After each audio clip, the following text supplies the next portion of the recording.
Bu da pluş. Pluş Kafkaski. Bu da çiçeği açanda arılar çok hoşluyor bunu. Bunun da üstü arılarla dolu olur. Evvel kızılgülüydü burada. Kızılgül. Tez xəstələnirdi. Bütün bürümüşdü kızılgülün izləri qalıb. Koparttım onu.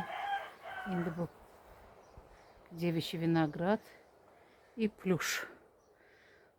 Плюш Kafkaski, даже sarmaşık. Çok həyasız bir şeydi. Ama güzeldi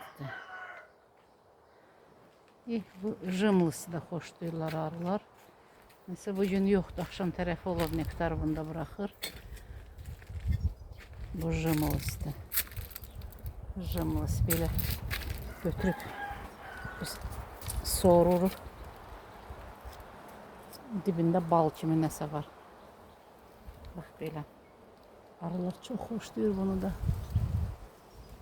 İndi nəsə yoxdular. Yəni başları qarışıb девичий vinograda.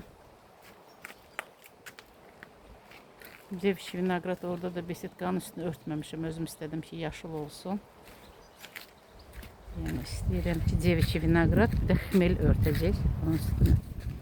Kamsis də var, qızılgül də var. Yəni bu besetkanı tamamıyla istəyirəm ki o tərəf bürüsün.